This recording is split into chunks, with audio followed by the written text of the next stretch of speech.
Hello everyone, welcome to this demo on how to create an animated GIF. I'm going to show you two examples. The first one is going to be with this cup that you see right here. We're going to basically create a series of images that have different colors so that when we play it in the animated GIF, it's going to basically flicker of different colors, this cup.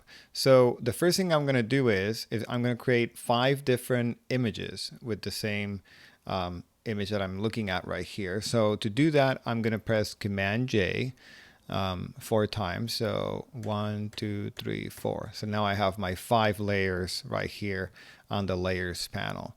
So the first thing I'm going to do is I'm going to hide the visibility by clicking on this little eye right here of all these layers except layer 1 in the background. The reason is I'm going to click on layer 1 so I can change the color of how it looks, the appearance of the color. So to do that, I'm going to do a shortcut, and it's Command U, and that will open the hue and saturation panel right here. And what I'm going to do is just move basically the slider until I see the cup a different color. So I'm going to do pink and then press OK. Now I can go to the layer 1 copy above that one and click on it. So that way make sure that it's selected the right one. Now I'm going to press Command U and move it a little bit more. So it was pink. Now let's do blue. Press OK. Now let's go to layer 1 copy 2 and click on that layer. I'm going to do Command U again. And let's see. Let's do like a, oh, that cyan looks good. And then press OK. And then the last one, show the visibility. Click on the layer, Command U. And let's see if I have something else on the other side. Hope we have green. No green. Perfect. And then press OK.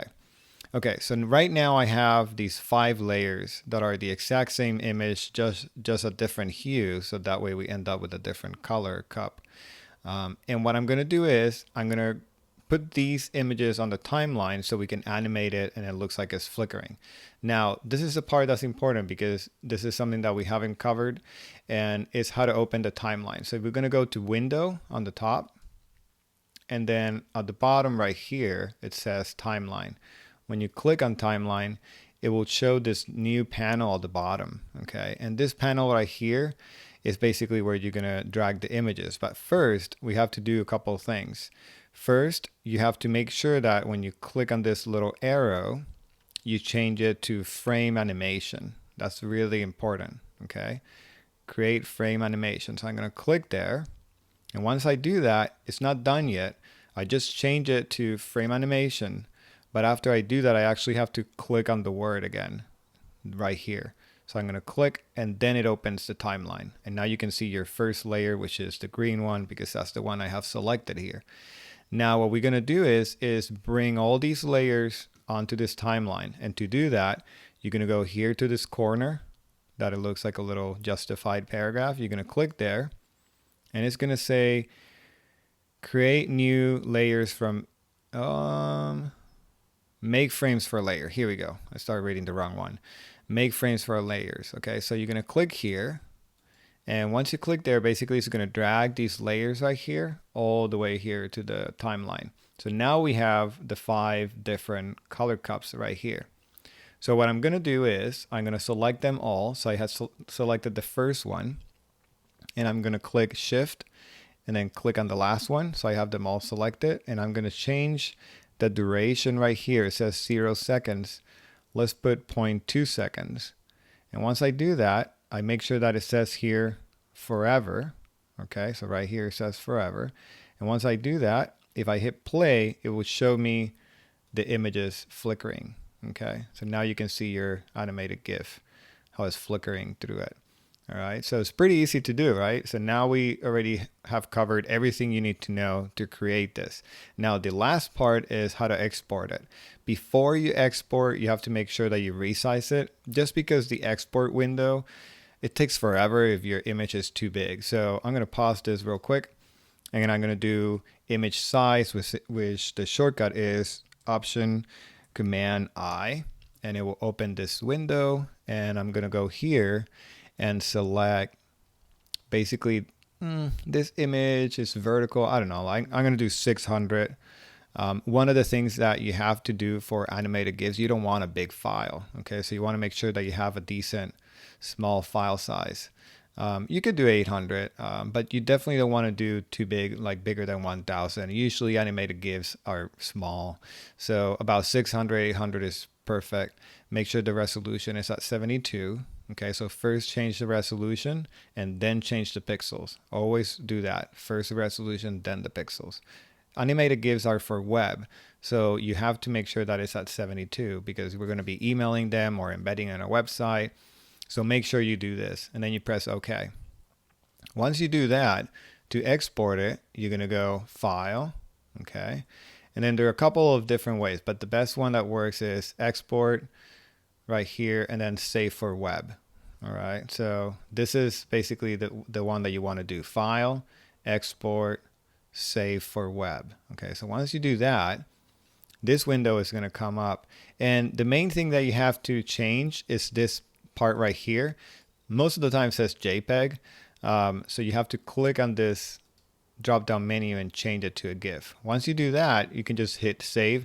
There are other settings that we're not going to cover right now because these two settings right here are the ones that can affect how your picture looks, and it depends on each image. I'm going to cover that later on, but for now just do GIF and then save. And I'm going to do it on my desktop right here, and I'm going to click save GIF. Okay, so that way you can see it later on. So that's the first thing, and now it's on the desktop. And to play it on the desktop, you basically have to, let me show you how that works. You're going to basically select your image and hit spacebar, and then it will play, and look how it looks. Pretty cool, right? And if you want to email it to somebody, you can put on the email and it will actually play automatically. You can also embed it on a website, which is pretty cool. So it's a fun thing to do. Now let's go back to Photoshop and show you the different one that we're going to do. For the second one, it's the one that you're probably going to end up doing for your assignment. So you need to see the difference. And the main thing to do on this one is learn how to import your images. Because if you do like a stop motion that you have, let's say 20 pictures, and you want to import it to Photoshop, if you follow this first instruction, it's going to save your life because you don't have to import one by one. Okay, so this is really key. So what I'm going to do is you're going to go to File, and then you're going to go to Scripts right here. And after you go to Script, you're going to do Load Files into Stack. Okay, so you're going to click that. And the thing that you have to do beforehand is make sure that the images that you're going to use are in a folder somewhere in your computer that you can access easily. You don't want 100 pictures in your folder. You want just a folder with the 20 or 10 pictures that you're going to use. You want them separated in that folder. Okay, so I'm going to show you how that works. So once you have it in a folder, then you can find it through here, and you're going to use Browse. And I'm going to go to, let's say, right here somewhere, Practice. Okay, so now that I have that, I'm going to select this folder that I put Practice, and I already put my images in here. So I'm going to select the first one through the last one. I press Shift, right? So I can select all of them, or you can do Command A. I'm going to click Open. Now I have all the files here, and I'm going to press OK. Once I do that, basically it's going to create one single document with all my layers as images. So I'm going to pull this out so you can see it. So basically what that shortcut did was to open a new document with all the images that I had in that folder as layers. So they're individually lined up here. Now the cool thing about this is that now I can, see what I have, and you can kind of reorder whatever you need to reorder. In this one, the one thing I'm going to do, and I don't know if you need this, but it's basically these leaves are moving slowly to the right side and then they stop, right? If I play this in animated GIF, it will basically go till the end and then jump. So what I'm going to do is I'm going to duplicate all of these images so that way I can go back and rewind it. It's going to make sense in a little bit, but I'm going to basically copy only from number 2 to number 10. The reason is if I duplicate the 11 and 1, it will lag a little bit longer because then you have two consecutive of the same image, and I don't want that. Okay, so I'm going to drag this to my copy here. And now what I want to do is I want to move, let's say I'm going to move one here. I know this is going to be confusing, but basically it's going to go from 1 all the way through 11. Okay, so this is the first one all the way through 11, and then it's going to go 10, 9, 8, like that, all the way to 1 again. So what I'm going to do is it goes to 11, so I need to move 10 down. Let's scroll down. So 10 should be after 11. Doesn't want to do it. Let's stretch this a little bit longer. There we go. Okay, so now 10, and now it goes 9, then goes 8, 7, 6, 5, 4, 3. Where's the 2? 2. Okay, so now this is what's going to happen. If you look at the layers right now, it goes 1, 2, 3, 4, 5, 6, 7, 8, 9, 10, 11, 10, 9. So it goes backwards all the way to the beginning again. So that way it doesn't jump. Now you might not need this depending on what you do. But for this particular animated GIF, I think it looks way better if it goes back and forth than just like having it jump at the end to the beginning. It looks kind of weird. One thing that you will notice beforehand on my folder, I named the images with the naming convention as 1 through the end number of whatever it ended, which it was 11. The reason is it makes your life a lot easier knowing what the order is. When you import them as layers, it already brings the name that it had on the images. So you want to make sure that you rename your images accordingly, or at least see if the camera gave you like numbers that follow the order. Sometimes cameras go to 999 and then they start in 1. So if you go through that number, it will kind of like mess up your order. If you go from 999 and then to 1, it will change the order and put 1 before 999.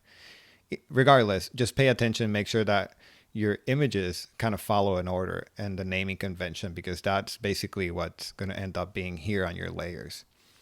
Okay, so enough about that. Hopefully it made sense why I did that duplicate of the layers and reordering. Now we just have to import this onto our timeline. Again, we're going to go here, make sure that we are in frame animation, and then we're going to click on it. And after we click on it, we're going to go to this menu right here, and we're going to go to make frames from layers. Okay, so once I click there, it's basically going to drag all those layers right here. The only thing you have to do now is select them all and figuring out like how long do you want. I'm going to put 0.1 so it's a little bit faster. So the lower the number, the faster it is, right? The higher this number, the longer it will take. It will be like 1 second, so 2 seconds. So I think that's too slow. So I'm going to do 0.1 second. And now that I do that, I make sure it's forever and I'm going to play it. Let's see how it looks. Pretty good. Let's zoom in a little bit. Oh, a little bit less. So this is what I meant that I duplicated. It goes to the end and then goes back and then it goes to the end. So it would be a lot weirder if you leave it like somewhere in the middle, then it jumps and it restarts. But now it's a lot smoother. So that's all you have to do. It's pretty simple. Just pause the video and go back while you're doing it, so that way you can follow the steps. It sounds a little bit complicated at first, but once you do it a couple of times, you realize, oh, it's really easy. It's not hard at all. Once you do this, just remember that to export it. But before you export it, make sure that the file size is resized to smaller. Again, image size, and make sure it's at 72 and somewhere between 800 pixels.